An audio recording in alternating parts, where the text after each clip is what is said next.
Graça e paz, meus queridos irmãos e amigos. Nós estamos nos preparando para mais uma atividade de estudo da Palavra do Senhor aqui na carta de Paulo aos Romanos. Nós temos estudado já muitos capítulos, nós estamos hoje no 15º capítulo, perto de terminar a carta, e nós temos aprendido muito do Senhor nesta maratona de estudos que nós desenvolvemos na carta de Romanos.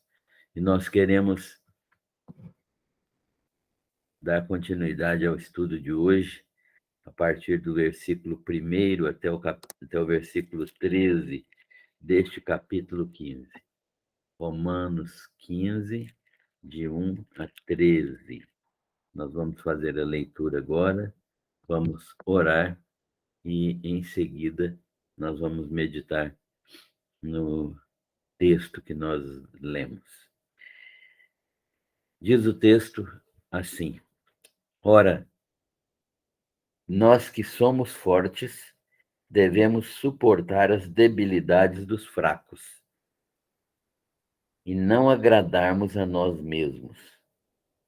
Portanto, cada um de nós agrade ao seu próximo no que é bom para a edificação. Porque também Cristo não se agradou a si mesmo. Antes, como está escrito,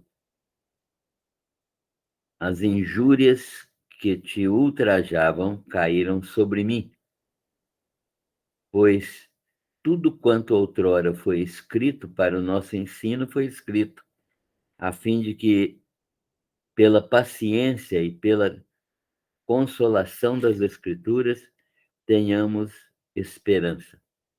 Ora, o Deus da paciência e da consolação vos conceda o mesmo sentir de uns para com os outros, segundo Cristo Jesus, para que, concordemente e a uma voz, glorifiquem ao Deus e Pai de nosso Senhor Jesus Cristo. Portanto, acolhei-vos uns aos outros, como também Cristo nos acolheu, para a glória de Deus. Digo, pois, que Cristo foi constituído ministro da circuncisão em prol da verdade de Deus, para confirmar as promessas feitas aos nossos pais, para que os gentios glorifiquem a Deus por causa da sua misericórdia, como está escrito: Por isso eu te glorificarei entre os gentios e cantarei louvores ao teu nome. E também diz: Alegrai-vos, ó gentios, com seu povo. E ainda, louvai ao Senhor, vós todos os gentios, e todos os povos o louvem. Também Isaías diz: Haverá a raiz de Jessé, aquele que se levanta para governar os gentios, e nele os gentios esperarão. E o Deus da esperança vos encha de todo gozo e paz, e no vosso crer, para que sejais ricos de esperança no poder do Espírito Santo. Amém. Este é o texto que nós temos lido, Romanos 15, de 1 a 13. Nós vamos passar a meditar nele a partir da oração que fizermos. Pai, nós te agradecemos o privilégio que nós temos de estudar a tua palavra. Essa palavra viva, verdadeira, palavra única que vem de ti, palavra que permanece para sempre, porque ela é a tua palavra e porque ela é a voz do Senhor para nós nestes dias. Nós te agradecemos por ouvirmos esta voz do Senhor falando conosco e te pedimos que, ao estudarmos esta palavra neste momento, o Senhor também fale ao nosso coração para que sejamos colocados em confronto com a tua palavra e para que ela produza em nós transformação de vida, mudança de comportamento e atitudes novas em relação à tua vontade. Nós te agradecemos por tudo, pedimos estas bênçãos em nome de Jesus. Amém. Então, irmãos, o texto é um texto relativamente pequeno. Nós vamos estudá-lo agora a partir desse versículo 1 do capítulo 15. Nós estamos estudando essa carta aos Romanos e essa carta é escrita pelo apóstolo Paulo. Paulo está demonstrando e defendendo a justificação pela fé. Esta carta é uma carta de muita expressão para trazer a nós os conceitos de justificação pela fé. É a expressão inspirada do apóstolo para trazer-nos esta palavra de justificação pela fé. E ele está ensinando que, justificados pela fé, nós somos pacificados com Deus, ou seja, nós que éramos inimigos de Deus por causa do pecado, fomos pacificados com Deus pela ação de Jesus Cristo.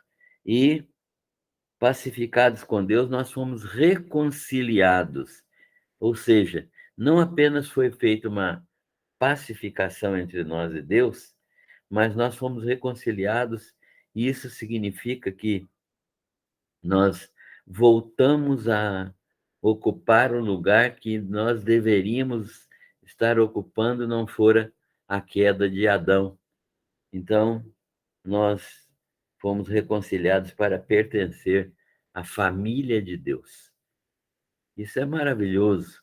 Nós somos hoje da família de Deus, irmãos mais novos de Jesus Cristo, conforme Paulo já nos ensinou no capítulo 8 de Romanos.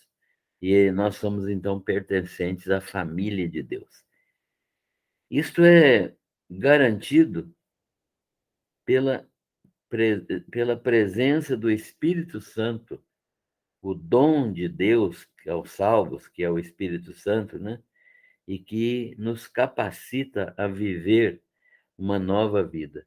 Ou seja, aqueles que são justificados pela fé são capacitados pelo Espírito Santo, que é um dom, uma dádiva, um presente de Deus para nós, e esse Espírito Santo que habita o nosso interior, que habita nosso coração, vamos dizer assim, ele nos capacita a viver uma vida agradável a Deus, né? Capacita a viver a vida de Jesus Cristo, porque nós somos salvos para viver a vida de Jesus Cristo. A vida de Jesus Cristo é a vida do Senhor Deus que está em nós pelo poder do Espírito Santo. E é esta vida que nós passamos a viver depois de convertidos, né? Por isso, Paulo nos ensina na carta aos Efésios que nós somos feitura de Deus, salvos por Jesus Cristo, feituras de Deus, novas criaturas, criados ou recriados em Cristo Jesus para as boas obras, as quais Deus preparou de antemão para que nós andássemos nelas. Ou seja, as boas obras, as obras de Jesus. Nós fomos salvos para praticar essas obras de Jesus. E nós somos, então, alcançados pela graça de Deus, justificados pela fé e cheios do Espírito Santo para viver uma vida que glorifica o nome de Deus. Essa vida de Jesus Cristo que está em nós glorifica a Deus. Mas Paulo continua na carta dizendo que esta vida de Jesus que está em nós se manifesta em frutificação. Ou seja, uma pessoa é crente verdadeiramente se há frutificação na sua vida. Quando há uma pessoa que não tem frutificação, mesmo que ela se declare crente, a gente tem dúvidas em relação à sua fé, porque a fé verdadeira produz frutificação.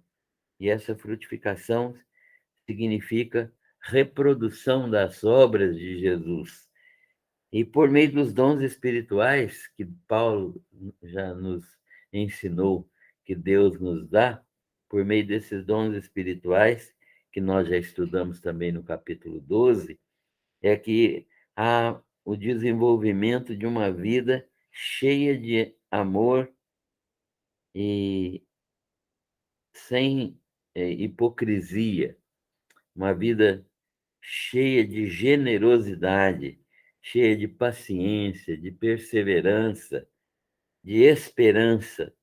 É uma vida que de quem vive em paz interior e goza paz com todas as pessoas, com todos, com Deus, goza paz com Deus, paz interior e paz com as pessoas. É o tipo de vida que é produzido pelo Espírito Santo e que frutifica por causa dos dons espirituais que nos foram dados para frutificação.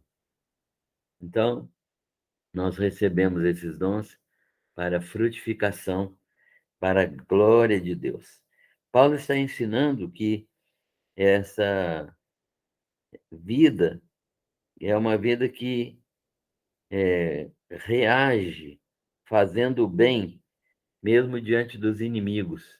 E ele diz que se o inimigo tiver fome, dá-lhe de comer, se tiver sede, dá-lhe de beber, porque esta é a manifestação da frutificação do Espírito Santo em nós, né? Amarmos, inclusive, aos nossos inimigos. Paulo fala a seguir do relacionamento com os irmãos. Como deve ser o nosso relacionamento com os irmãos? Do respeito às autoridades, do amor ao próximo, da tolerância para com os mais fracos na fé, da liberdade cristã que nós temos de praticar tudo aquilo que nós entendemos que não é pecaminoso, não é? Em si mesmo, as coisas amorais, como nós já mencionamos em estudo passado, né? As coisas imorais, elas não devem ser praticadas. Nós já sabemos que há leis contrárias a elas. As coisas morais, a bondade, a misericórdia, a graça, elas devem ser praticadas porque não há lei contra elas, né? Contra estas coisas não há lei. Quanto mais eu produzo, melhor. Mas há coisas que são amorais nesse sentido, elas não são boas nem más em si mesmas. Essas coisas eu tenho liberdade de praticá-las, porque é o uso delas, adequado ou não, que vai torná-las pecaminosas ou não. Nós já estudamos isso no estudo passado e nós vimos que a liberdade cristã que eu tenho deve ser uma liberdade que tolera os fracos na fé. Se eu percebo que a minha atitude livre, a minha atitude de liberdade cristã, vai prejudicar o meu irmão, que vai se escandalizar porque eu estou praticando alguma coisa que ele não considera boa, então eu não devo praticá-la em nome do amor cristão. O limite, portanto, para as ações nossas é um limite chamado amor ao próximo, mostrando que a minha liberdade, conquanto seja lícita, não é errada, é uma liberdade permitida, conquanto ela seja lícita, ela não pode escandalizar, fazer tropeçar o meu irmão. Então, a minha liberdade é limitada pela prática do amor. Quando eu amo ao meu irmão, se eu sei que uma atitude minha, mesmo livre, mesmo lícita, vai prejudicá-lo, então eu não faço por causa do amor. Então, o amor verdadeiro é que limita as minhas atividades. E eu não faço por amor cristão. Então, isso é uma característica de maturidade espiritual. A pessoa que é amadurecida, ela se governa pelo amor. É o amor cristão que é a, o moderador, né? O juiz, o equilibrador das ações práticas que nós temos. Neste capítulo agora, do capítulo 15, dos versículos 1 a 13, o apóstolo continua falando no assunto, no assunto da liberdade cristã. Parece que ele teve alguma informação, alguma notícia da presença de judeus cristãos na igreja de Roma que estavam desejando alterar, querendo fazer e impor regras e hábitos judaicos ao povo, à igreja em Roma. Então, Paulo está conhecendo esse fato, que alguns judeus cristãos estavam querendo submeter os crentes de Roma a práticas judaicas. Ele então fala contra isto, contra esta situação, no capítulo que ele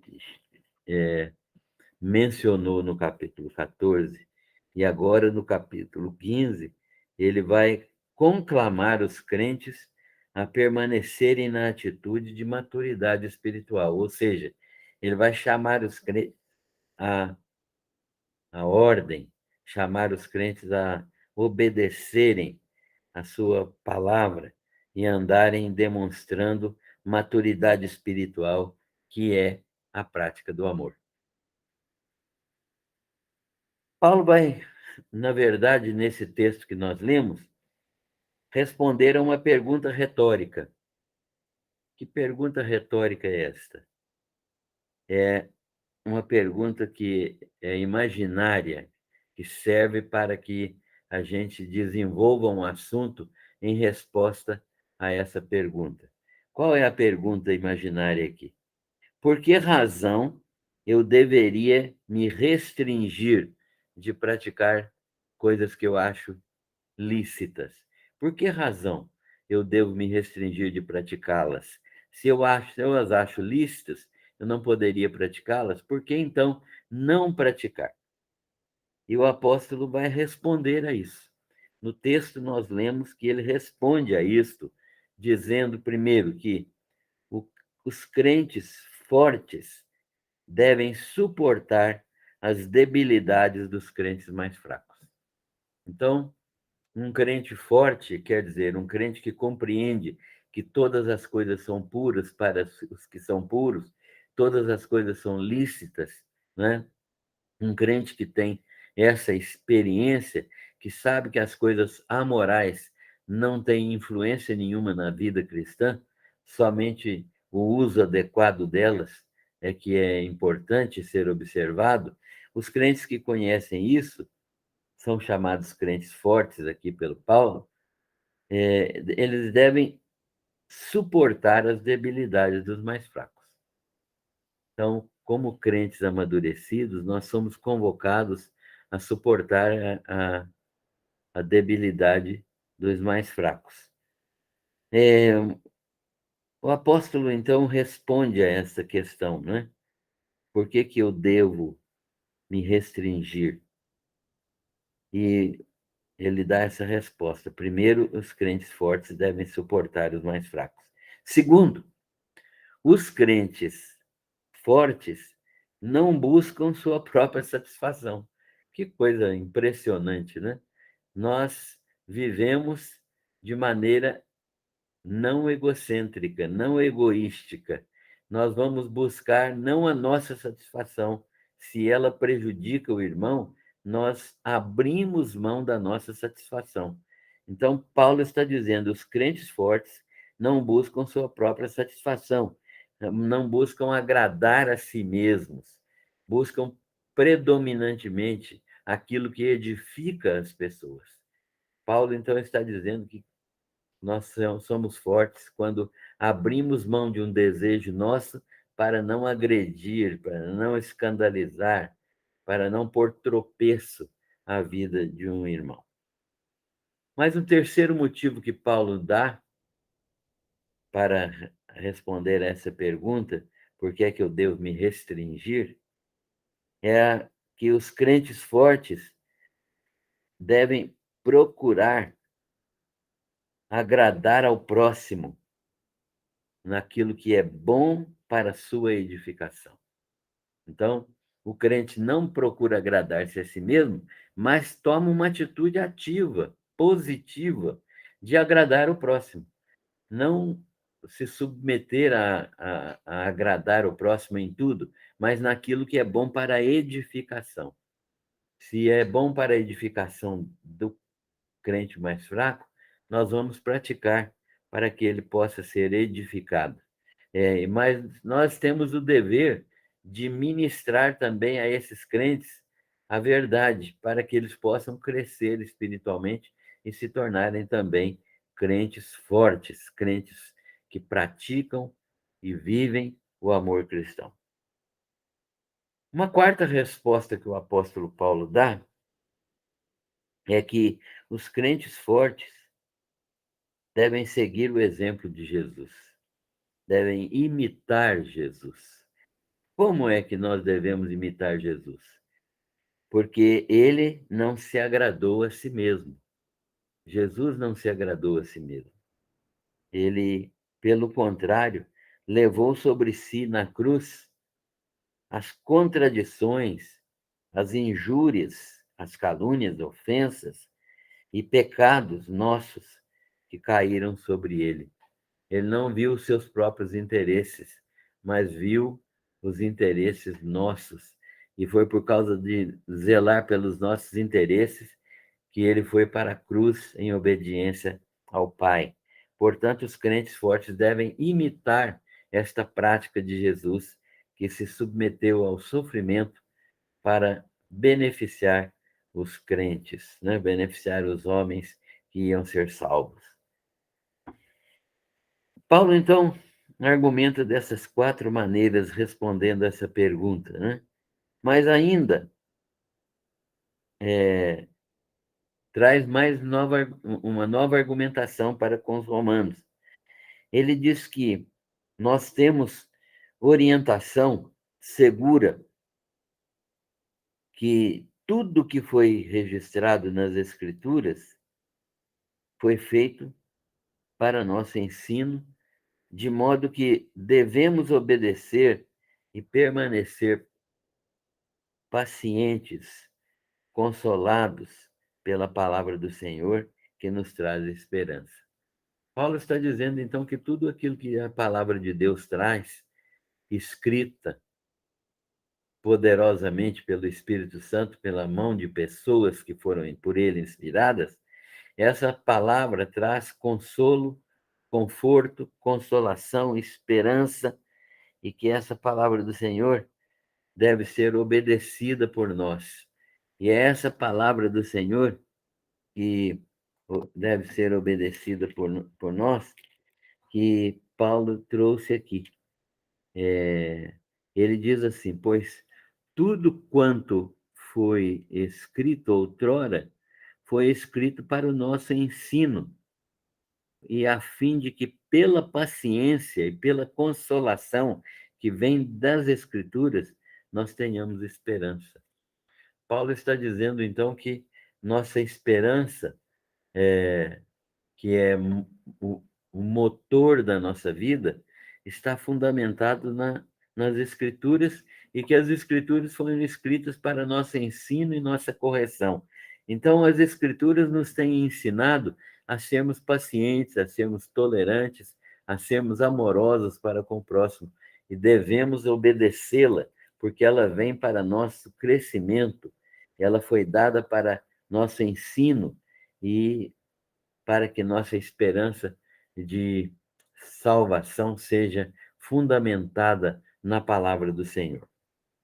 Paulo, então, está falando que essa palavra do Senhor nos traz esperança. E a esperança é algo que alimenta a nossa mente, o nosso coração, de saber que a nossa redenção, que também está mencionada na palavra, se aproxima, né? Quanto mais nós obedecemos a palavra, mais nós cremos na esperança que Deus nos dá, uma esperança de que Jesus retorna a este mundo na sua segunda vinda para levar para si a igreja do Senhor. Então, nós devemos permanecer na palavra de Deus. O, o próprio Deus de consolação e de paciência nos concede o mesmo sentimento que houve em Cristo. Olha que coisa interessante. É o próprio Deus quem nos dá o mesmo sentimento que houve em Cristo Jesus. Deus está nos proporcionando a obtenção deste sentimento que houve também em Cristo Jesus, aquele que Cristo teve, de humilhar-se e de amar a humanidade para que nossas fraquezas fossem punidas na cruz do Calvário, né? Nossos pecados fossem punidos na cruz do Calvário, e para exercermos uns para com os outros a mesma atitude que Cristo teve para conosco. Então, nós permanecemos na palavra de Deus, porque Ele nos traz consolação e paciência. Nós precisamos disso, paciência, para sermos capazes de tolerar as fraquezas dos que são mais fracos. Esta experiência é uma experiência daqueles que andam em obediência à palavra, de modo que a obediência à palavra, né, que traz consolação, que traz conforto, que foi escrita para nossa edificação, é que nos faz ter esta grande esperança da, do, da segunda vinda do Senhor Jesus, quando será completada a nossa redenção. Mas Paulo ensina ainda que a finalidade de tudo isto que ele está ensinando é que nós tenhamos plena consciência e unidade. E como se fosse uma única voz, nós vamos glorificar a Deus, nosso Pai. Então, quando nós temos esses sentimentos de confiança, de esperança e de paciência, quando nós temos esses sentimentos dados pelo Espírito Santo, nós entendemos que a realidade de tudo isto é que nós tenhamos plena consciência e plena concordância e unidade dentro da igreja. Como se fosse uma única voz, nós vamos glorificar a Deus em unidade de espírito. E o Senhor será sempre exaltado nesta condição. Paulo ensina, então, que o conselho, o mandamento dele é que nós aceitemos mutuamente uns aos outros, recebendo amorosamente uns aos outros. É uma ordem de Paulo que nós devemos, que os crentes de Roma, e claro que nós também, devemos nos aceitar mutuamente e recebermos amorosamente uns aos outros. Do mesmo modo que quem? Cristo nos recebeu e como nós somos, ele nos recebeu, aceitando-nos e acolhendo-nos para a glória de Deus. Então, nós temos um exemplo claro, como Jesus nos acolheu quando pecadores perdidos, pecadores imundos, sem santidade nenhuma, impuros, pecadores que inveterados no pecado, quando nós fomos recebidos por Jesus Cristo com amor, esse mesmo amor que nos foi derramado no coração pelo Espírito Santo deve ser a prática nossa para com os nossos irmãos, para que haja unidade, devemos nos aceitar mutuamente e devemos receber uns aos outros amorosamente, para cumprir aquilo que Jesus nos ensinou e para imitar o seu comportamento quando nos recebeu e nos acolheu para a glória de Deus. Segundo o apóstolo Paulo, também Jesus Cristo se submeteu a ser servo da circuncisão, ou seja, Jesus ministrou a seus compatriotas judeus, né? E ele foi servo da circuncisão no sentido de que ele se submeteu, inclusive, a ser circuncidado, né? A lei foi cumprida, ele foi circuncidado ao 8º dia e serviu aos judeus do seu tempo, ministrando a eles o reino dos céus. Então, o apóstolo Paulo diz que como Jesus se submeteu a ser servo da circuncisão, para anunciar a verdade de Deus aos judeus e confirmar a eles as promessas feitas aos patriarcas, né? Do mesmo modo como Jesus fez assim, como Jesus se submeteu a ser servo dos, dos judeus, então ele também nos prometeu, pela graça e pela misericórdia, o mesmo tipo de ministério, ou seja, nessas promessas de Deus aos judeus estava incluída a salvação dos gentios. Então, Jesus se submeteu também à morte de cruz para salvar os gentios, porque nas promessas feitas aos judeus, aos patriarcas Abraão, Isaque e Jacó, estava embutida, estava incluída a salvação dos gentios. Nessas promessas estava incluída a salvação de todo aquele que crê, independente de ser judeu. E é uma manifestação da misericórdia de Deus, como o registro que nós temos em vários textos da Bíblia. Nós lemos hoje na leitura que foi feita, né? A partir do versículo 9, até o 13, nós encontramos essas promessas bíblicas, né, registradas pelos profetas. Então, quem quiser depois dar uma olhada nisso, pode abrir a sua Bíblia e ler no capítulo 15, os versículos 9, 10, 11, 12, né? E vai encontrar exatamente isso que nós estamos falando aqui. Que as promessas feitas aos patriarcas incluíam também as promessas aos gentios, e a salvação dos gentios estava prometida desde Abraão. Nós estamos vendo como o apóstolo Paulo entende e ensina esta grande manifestação do amor de Deus, né? Então, por que razão eu deveria abrir mão das minhas coisas, restringir-me na minha liberdade? Porque também eu sou fruto desta manifestação misericordiosa de Deus, e como Jesus abriu mão da sua própria liberdade, fazendo-se servo dos judeus e servo também dos gentios, nós devemos também nos colocar na posição de servos. Portanto, mediante tantas promessas, né, que o apóstolo Paulo mencionou, e mediante o evangelho pregado aos crentes de Roma, crentes que Paulo muitos deles nem conhecia, o Deus da esperança encherá a todos os crentes, dessa bendita esperança, com alegria e paz e a fé.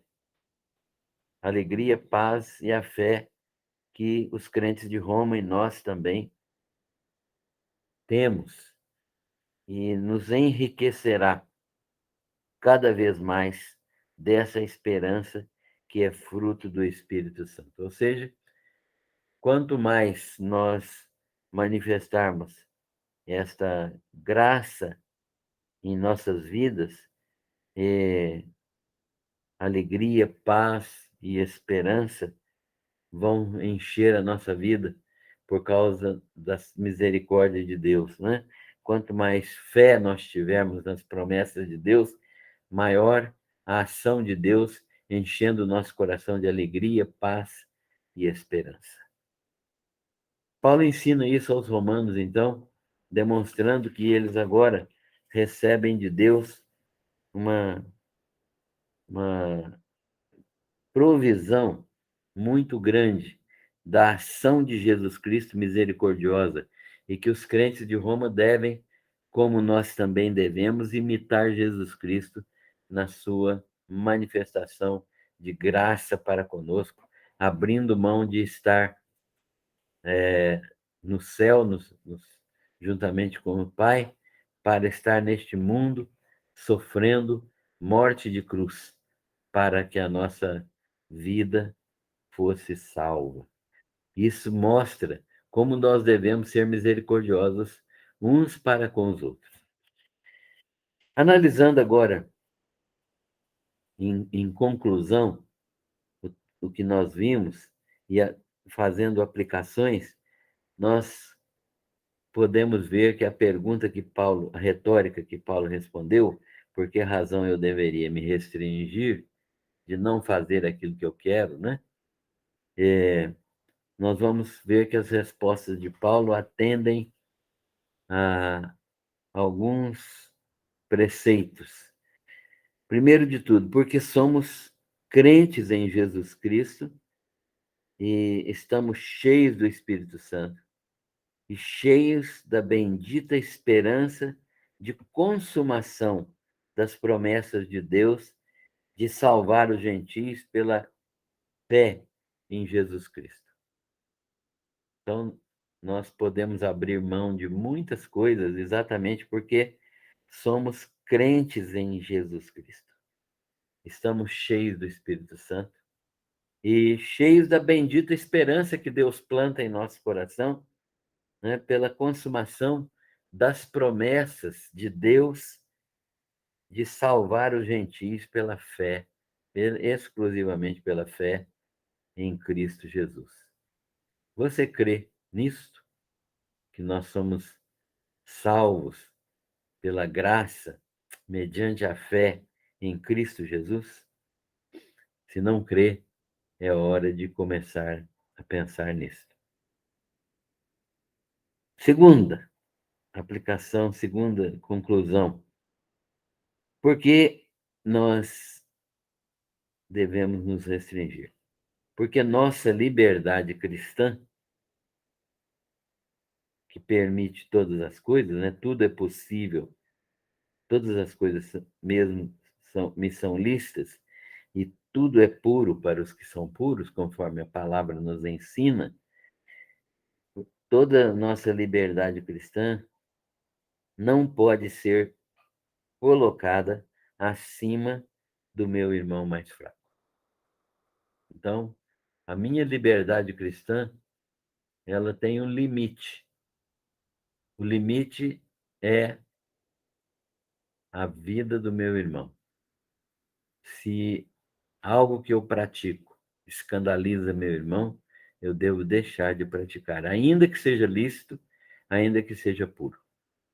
Eu não devo ultrapassar o limite do meu irmão, né? Ele, sendo mais fraco, ele vai ser escandalizado e eu não estaria agindo com amor para com ele. Então, é porque nossa liberdade cristã não pode ser colocada acima de meu irmão mais fraco. Terceiro, por que razão eu deveria me restringir?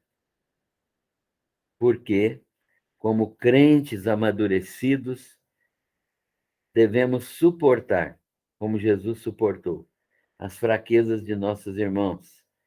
Cada um considere o outro superior a si mesmo. é o texto de Filipenses que Paulo nos ensina quando ele vai falar sobre a, a vinda de Jesus a este mundo, deixando o seu trono de glória para nos salvar. Então, quando ele vai falar sobre isso, ele fala: cada um considere o outro superior a si mesmo, né? Isto é, considere primeiro os interesses dos outros, né? Nessas questões, devemos considerar primeiro os interesses dos outros. Então, nós não devemos, de modo algum, agir de modo a prejudicar a fé do nosso irmão. Como é que você age nesse sentido? É um motivo muito grande de preocupação quando nós fazemos coisas com liberdade, é claro, mas que vão prejudicar a vida dos nossos irmãos. Quarto, porque nós deveríamos nos restringir ante as coisas que são passíveis de serem realizadas, porque devemos ter o mesmo sentimento que houve em Cristo Jesus. Qual o sentimento que houve nele e que nós devemos imitar? Que, sendo em forma de Deus, sendo o próprio Deus, não se agarrou a esta condição e, tornando-se homem, servo, esvaziou-se a si mesmo e foi feito, então, servo, submetido à obediência e morte de cruz. Nós devemos imitar o Senhor Jesus, que não se aferrou, não se agarrou ao fato de ser Deus e disse: daqui não sai, daqui ninguém me tira, né? Ele, pelo contrário, ele espontaneamente deu a sua vida, tomando a forma de servo, sendo obediente até a morte. Então nós devemos imitá-lo. Por que razão eu deveria me restringir? Quinto, porque porque quando em humildade eu sirvo ao meu irmão, Deus é glorificado e a igreja é edificada. Então, quando eu estou servindo ao meu irmão, abrindo mão dos meus direitos para que ele seja edificado, a igreja toda é edificada e Deus é glorificado. Como é a sua atitude em relação a seu irmão? A sua atitude glorifica a Deus? É bom pensar nisso, porque é uma questão de absoluta obediência à palavra do Senhor. Sexto, por que razão eu deveria me restringir? Porque fui comprado por bom preço. Fui comprado por bom preço. Não me pertenço mais. Eu não sou meu. Aliás, tem um hino muito bonito que fala: não sou meu, por Cristo salvo que por mim morreu na cruz. Eu confesso alegremente que pertenço ao bom Jesus. E esse hino fala dessa pertença, né, que nós somos de Cristo, porque fomos comprados por bom preço e não nos pertencemos mais. Agora eu devo glorificar a Deus com a minha vida, praticando o amor a Deus e praticando o amor aos irmãos. Por quê? Porque quem ama o seu irmão, quem não ama o seu irmão, a quem vê, como pode amar a Deus, a quem não vê? Este é um aspecto importante. E o outro aspecto é aquele que João também, na mesma carta, diz que é um mandamento, né? Quem ama a Deus, ame também a seu irmão. Então, João mistura as duas coisas, né? Quem não ama o seu irmão a quem vê, como pode amar a Deus a quem não vê? E aí, em seguida, ele fala: assim, quem quem ama a Deus deve amar também ao seu irmão. Esta é a principal conclusão que nós temos deste estudo do apóstolo Paulo, mostrando que nós devemos ser como Cristo, né? Amando aos nossos irmãos, dando até a vida, se for possível. Jesus mesmo disse que ninguém tem maior amor do que esse, de dar a alguém a vida pelos seus amigos. Jesus, então, ensinou a prática do amor. E nós temos essa bendita esperança de que quem anda nesta prática tem certa a esperança da completude da obra de Cristo. Essa completude se dará na segunda vinda, quando nós seremos resgatados deste mundo, né? E estaremos para sempre com o Senhor. Que Deus, misericordiosamente, nos abençoe e abençoe este estudo na nossa vida, principalmente para que ele nos leve à prática do amor cristão para com os nossos irmãos. Amém.